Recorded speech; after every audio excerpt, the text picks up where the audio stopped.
We're up to our third speaker tonight, and it is Dr. Ann Boyd. She is board certified in both family and sports medicine, and she is here this evening to introduce us to, let's see if I can get this all out, body support treadmill training, and specifically the GlideTrak. Again, a local company that, because they are local, are able to, one, introduce us personally to a brand new product, and number two, because they're local, able to garner participation by our community in their studies, paid studies. So without further ado, ta-da! I'm so glad someone played music before, so you guys are not like falling asleep. So I'm just going to introduce some concepts of exercise and our particular new modality of exercise. It's just an option to you that's available. This is by no means a sales pitch. We kind of want to introduce you to the concept of body weight supported treadmill training and why it in particular is really good for Parkinson's. It's not just good for the general population, but it's good for you guys particularly. But stop me if there's any questions. So we're going to talk about Parkinson's and exercise a little bit. We're going to talk about Parkinson's exercise characteristics, body support training, and just going to some Q&A. So if I could give you something, some magic droplet that was free, had no side effects, could make you young again, didn't make you grow horns after 10 years, didn't need any FDA approval, who would buy it? And it cured 85% of your symptoms of pretty much mood, function, all of your ailments, pain. Who would take it? I would. Now, why can't we get people to do friggin' exercise?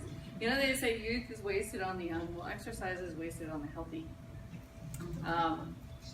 Because you really have to kind of use it or lose it, and it's true. So if exercise could be purchased in a pill, it would be the single most widely prescribed and beneficial medicine in the nation. And these are all, everything that I say on here tonight is research-based. We have sources at the bottoms of most of the slides, as well as at the end is a little very abbreviated kind of bibliography. But that's from the National Institute of Aging, the American College of Sports Medicine, and the American Medical Society for Sports Medicine have been using exercise as medicine for years as their tagline. This cannot be any more true than for people with Parkinson's. Parkinson's is a neurodegenerative disease. If you think of the brain as a bunch of circuitry, okay, it really is just like a bunch of circuitry. And at the end of each neuron, it spits out this little energy bubble that's just magic. And it's got all kinds of neurotransmitters. And these neurotransmitters are really active, and there's all kinds of various ones that turn each other on and off. But Parkinson's is mostly a dopamine problem, if you had to boil it down to one. And so we lack dopamine, and dopamine is responsible not only for things like mood, but impulse control in your frontal lobe, motion, motor activities, all kinds of stuff. So there's three main pathways to address any neurologic condition.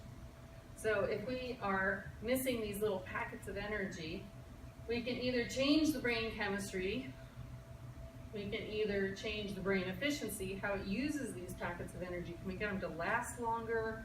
Can we get them to work better? Or we can change the function of the pathways. And literally, I could talk about this for about 8 days at a conference. There's conferences about this. Things like yoga and meditation, they literally change the pathways in your brain.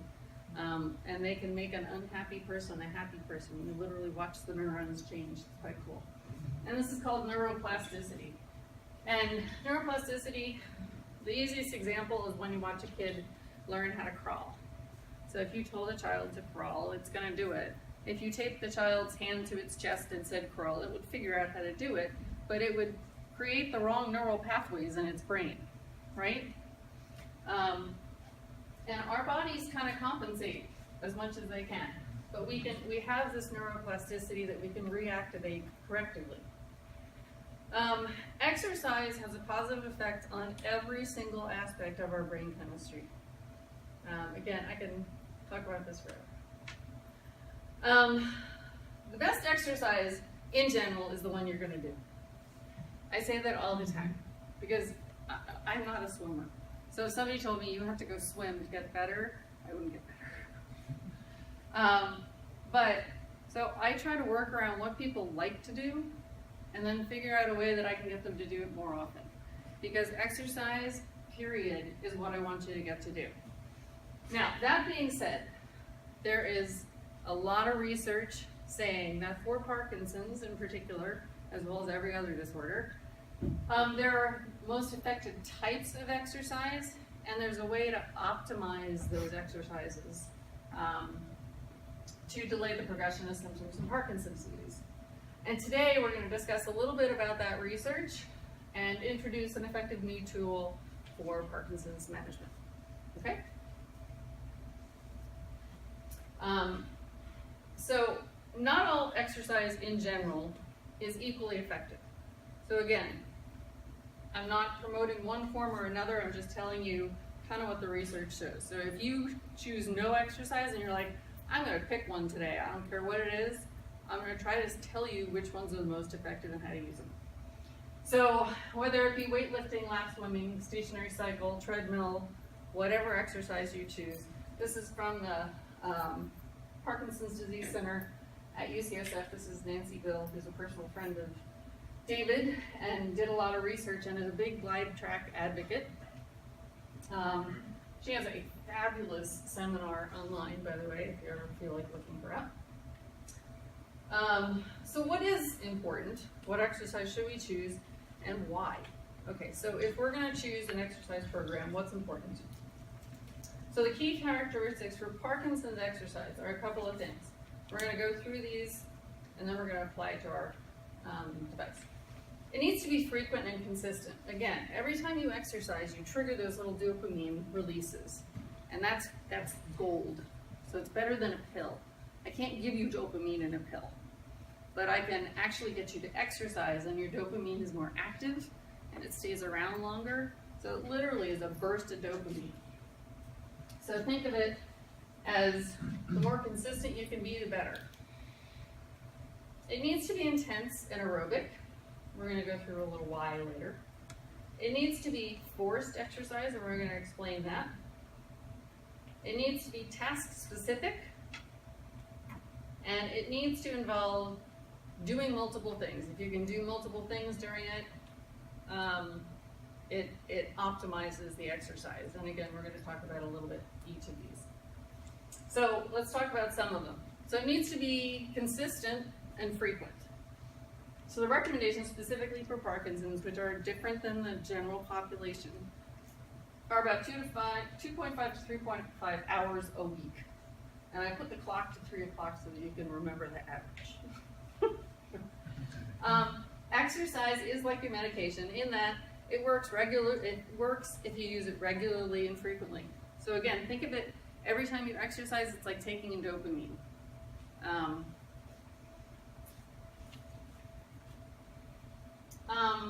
It needs to be intense and aerobic. Intense aerobic exercise, if you look up aerobic exercise in Parkinson's disease, you find this liturgy of literature going on as to, there's lots of initials involved and lots of neurochemistry, but it's fascinating how aerobic exercise in general, anything over 60%, which is considered moderate, really amps up your dopamine. It not only increases the amount released, but it increases the effectiveness of each of those bubbles of dopamine to the nerves. This is what a nerve bundle actually looks like. What else is on here? So intense exercise increases the efficiency of the neurotransmitter. So it really is medicine. Forced exercise in the context of Parkinson's disease is defined as working harder or faster than you normally would or harder and faster than your brain thinks is normal. Okay? Has everybody heard of LSVT big? LSVT was some gentleman's name who I'm totally blanking on. It's in my book. Thank you. Lee Silverman actually is vocal. LSVT is Lee Silverman vocal training. It started out with people with Parkinson's disease actually cannot vocalize very well. Their voice gets softer and softer and softer. So it started out that you forced it, that you made it bigger than it was, and they prompted you. And you will go and they will have you go, ah, say it loud as you can. And it's kind of alarming in a room. But if that's actually what helps Parkinson's patients. They say in order to actually get things bigger, you have to do things bigger. So that's kind of the concept behind it. They applied this concept to motion and said, okay, what happens if we force you to do exercises? So LSVT big means you do things amplified, you exaggerate. So they have you do all kinds of reaching that's really big and exaggerated, because Parkinson's also limits your motion. So you get the shuffle, you get things slower, you get things smaller, and your voice gets smaller. So LSVT big took the vocal concept and actually translated it over into motion. So then they said, okay, what is it about forcing something, amplifying something, that helps you actually improve? People's gait improved, people's motion improved. And they weren't even doing gait at the time, they were just doing bigger motions. Stand up quicker, do everything at 80%, like amplify everything.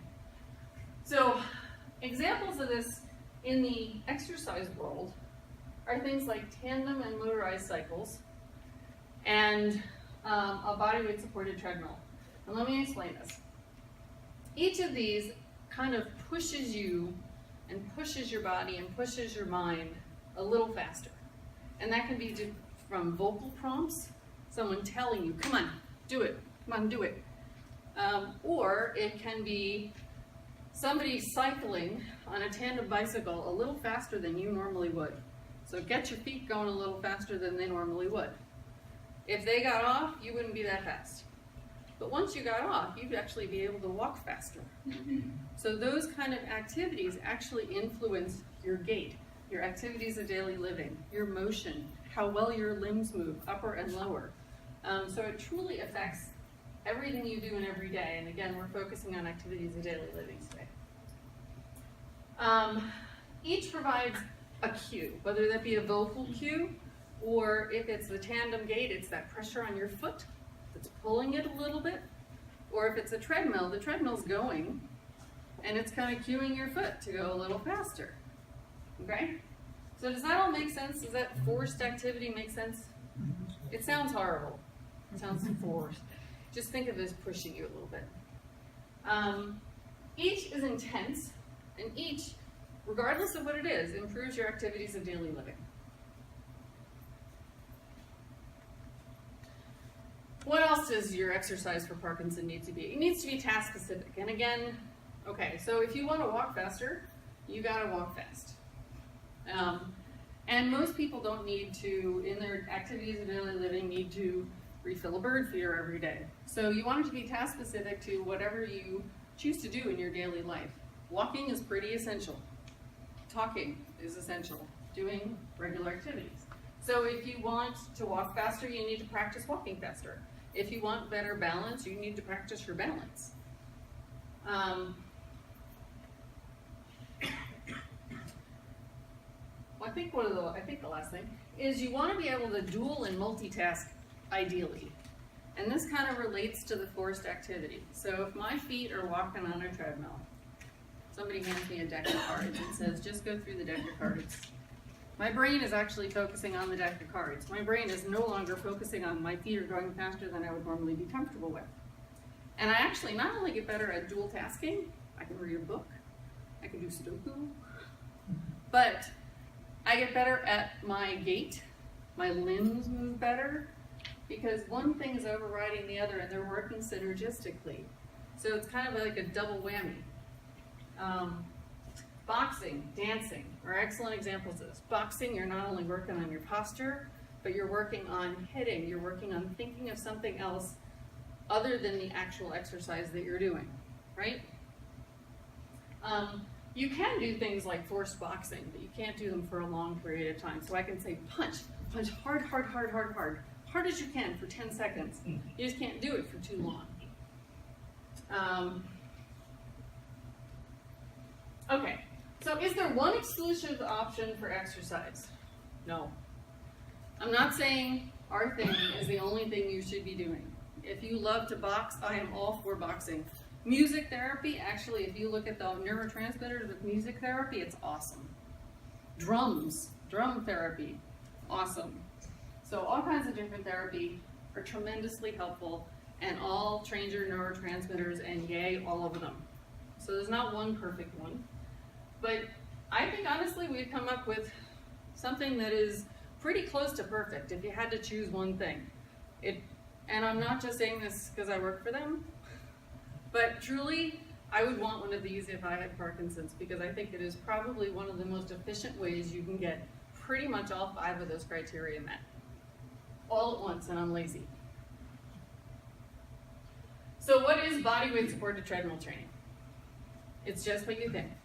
So the treadmill's going, and something is holding your body up. This is your traditional one. This is called the Alter G. It's got a really cool name. It's really fancy looking.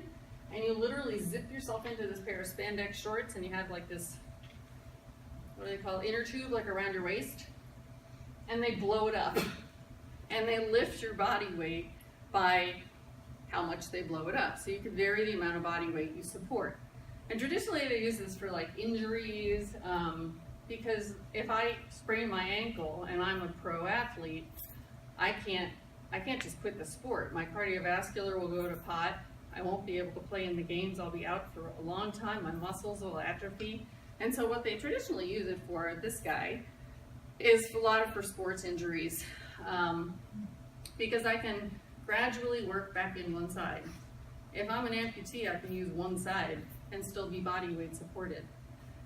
Treadmill's still going, my heart's getting going, my muscles are still working. But you can also use it for forced exercise. This puppy is about $50,000. It's about the size of a twin bed, and it's very pretty looking.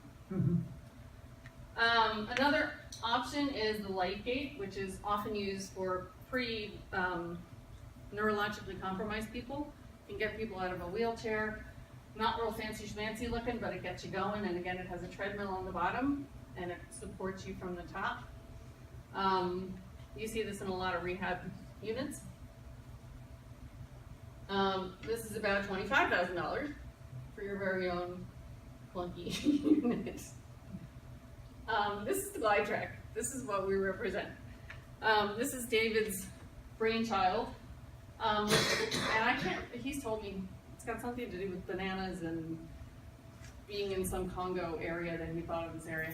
But these straps they hold onto a seat, and you basically sit on it. But it supports as much of your body weight or as little of your body weight as possible as you want. You can literally suspend yourself, and I can lift my feet and go to the side and do whatever I want, or I can fully bear weight. And I can also change this as I exercise. So it's variable impact.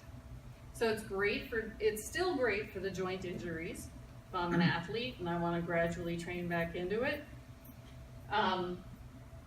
This is about $4,000, as opposed to $50,000 though. You can also put this in your house. It folds. It's very lightweight.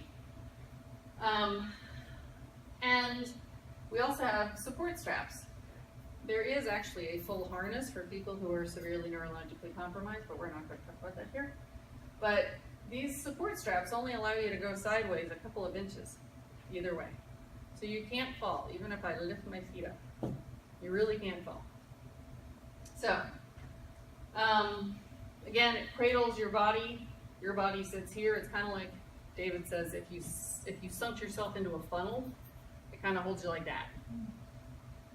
I'm going to show you Janie, who is our CEO, president. I can't remember what title you're using this week. Janitor, whatever, doesn't matter. Senator, governor. This is Jamie getting on it. This is as long as it takes to get on it and use it every day, from start to finish.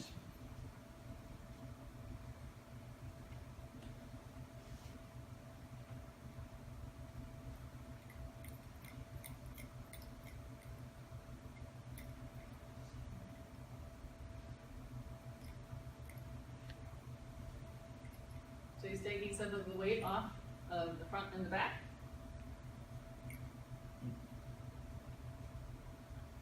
And then he's just giving himself a little hike up, and those ratchets that he's using are actually lifting his seat off the ground. He's normally really good about showing his feet. He skims them. If he actually flexes his foot is not fully touching the treadmill at this point. And then you can go anywhere. Normal walking speed is about 3.2 miles an hour to go across the street really comfortably, slowly, to cross at an intersection. And you can go about 0.2 miles an hour on some of these treadmills, which truly is like watching paint dry. So thank you. So how can this fulfill all those funky things that we talked about initially? All those criteria that we were talking about. So when I was thinking about how can you remember the 5 things that you want to get when you're trying to think of an exercise program for Parkinson's, I thought of ACT FIT. And I cheated a little bit because aerobic and intense are kind of the same, but otherwise it was ACT FIT, and that didn't sound good. So A is aerobic, you want it to be aerobic. C, you want it to be consistent. T is you want it to be task specific, so posture, walking, running, doing activities of daily living. Forced, you want it to push you a little bit, and you want to be able to do multitasking. You can do pretty much anything on this. I can read on this treadmill. I can't read on any other treadmill without wanting to puke. But you can read on this treadmill. So you can multitask. So body support exercise needs every single exercise characteristic that we want for Parkinson's in one lazy session. And I'm going to give you a quote from Parkinson's.org. This is a direct quote. We have not altered it. Body weight support treadmills combine all the features of exercise that we think are important for driving changes in the brain. The exercise is complex, it's intense, so aerobic, and exercising on the treadmill is also task specific, meaning it helps you with your normal daily things. It addresses walking, a functional task that we need in our daily lives. That is a direct quote. Recommendations, again, for Parkinson's. So we want to get this average 3 hours of exercise per week. How are you going to do that? I am all for boxing. I am all for music therapy. I'm all for everything. But getting there is a problem, especially if you don't drive. And you need to kind of do things on a repetitive basis, or else you're kind of dumping all your dopamine in one day, and it ain't going to last you the rest of the week. So you're better off just kind of, it's kind of like food. You're kind of better off doing 10 minutes every day as opposed to once a week for an hour. So the convenience of a home-based exercise option is really important if you're a Parkinson's patient. This is not in place of, this is in addition to. It is the only body support treadmill suitable for home use unless you have $50,000 and a lot of room in your house. The other 2 things, the next 2 things, were intense aerobic exercise, which is the core of your program. Again, it's like giving yourself medicine every time you exercise. And it's forced exercise. Okay, but normally the problem with Parkinson's is both aerobic exercise and forced exercise are kind of scary because you fall. And your fall rate actually increases about 10 years before you're even diagnosed. So it's a significant concern. Again, this is unweighting and fall protection. This is Ladreda. Ladreda is awesome. She has a knee injury actually. And she is not fallen. She went up to 10 miles, 10 and a half, 11. David probably put her up to 12 miles an hour. She was cooking on this thing, and this was within a few minutes of getting on it. Hi, my name's Ladreda. I just had a workout on GlideTrak. And I tell you, this was an amazing workout, and I'm still thinking about the things that I've done because I felt like I would never be able to run again. I have an elliptical, and I'm not able to use it very often because it wears out my knees. On GlideTrak, I was able to run again. I felt great after my workout, and I was running again. All I could think of was that I'm doing it, I'm running, this is amazing, this is awesome. And I wish everyone could have the same experience that thought they would never run again.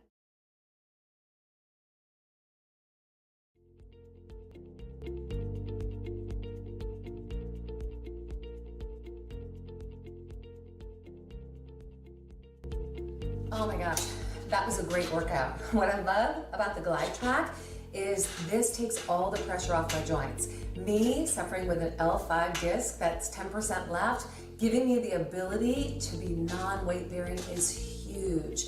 I get longer strides in my workout, and I get to really exercise without the pressure on my lower back. So I love the GlideTrak. I'm very impressed, and I'm especially impressed that now I have a tool to share with my clients, those that have knee injuries and hip injuries and back injuries. This is going to provide a way for them to train and heal at the same time. I love the GlideTrak. It is the best home-based gait training option available. Comparatively, if you look at all the research, absolutely. If you do cycling, or if you do a regular treadmill, or other forms of exercise, they absolutely do improve your gait, your activities of daily living, your limb movement. But if you look at the extent, treadmill far supersedes that. It is far superior to it. And it is more task specific. When you are on a bicycle, it doesn't work so much on your posture. And it's not like you're going to be cycling around. It allows for practice of posture and arm swing. The other $50,000 machine with the inner tube doesn't allow for very much arm swing and doesn't allow anybody to interact with your legs as well.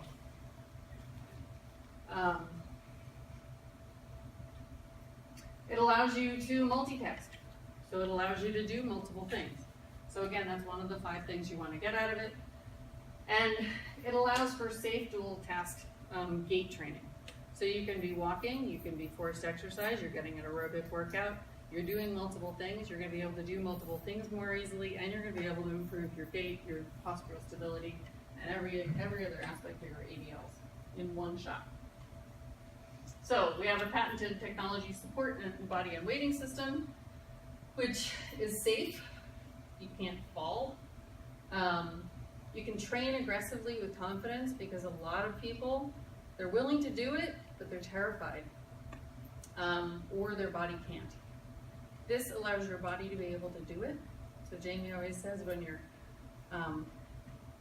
mind is willing, but your body can't. It's low impact, it prevents injury, so if you do have arthritis in your knee, it's wonderful for it. It's effective, it is the most advanced therapeutic exercise modality of this type. It's pain-free. People do not hurt when they are on this. Actually, we got a video that I just saw today of a woman who works at a neurologically based fitness center, which does training as well as physical therapy, and it's an awesome, really quick clip. But she talks about it for her own knee injury as she is on it. But she works there for that video is on our Parkinson's page if you go to our website. It's really cool. It's really quick, but it's really cool. And it is life-changing. It improves your cardiovascular fitness, your endurance, your strength, your balance, your flexibility, your gait mechanics, and your mood. You feel better. You feel more able. You feel less disabled. This is a comparison based on aerobic exercise, forced exercise, gait training, posture, balance, fall protection, and dual tasking. So boxing is wonderful for aerobic exercise. It's hard to do sustained forced exercise, although I suppose for a short period of time you could. It's not great for gait training. It's okay for posture and arm swing. It's wonderful for balance. It's great for dual tasking. But if you compare it to all of these, and I'm not going to go through all of these check marks, but pretty amazing. And honestly, the best day at work is when someone comes in and uses it and they get off and they very often cry. And they say, I never thought I would be able to do that. And literally, their life can change. If they're willing to do it, their life will change. And there's nothing better. As a physician, that's what I live for. Here's just some general articles. This one I added on at the end. This one's really, really, really good. Any questions? How about the physical size of it? It looks like it Physical takes. size of it, it's just about the size of a treadmill. It is under 8 feet for a ceiling because we wanted to make it fit into an average home, but not be too short so that somebody who's taller doesn't bump their head. You can make it taller or shorter a little bit by adding wheels or no wheel, but it fits about the size of a treadmill. I think it's less than a foot longer on either end. Actually, I think it's only about like 6 inches longer, and it only sticks out about on the sides about 3 inches on either side, so it's about the size of a treadmill. You can fold it. You can remove it if somebody else in your house wants to use the treadmill and doesn't want this thing. You can take the seat off and they can use it even with the frame over it. It's really lightweight. It's really easily moved. So much Thank you. appreciation.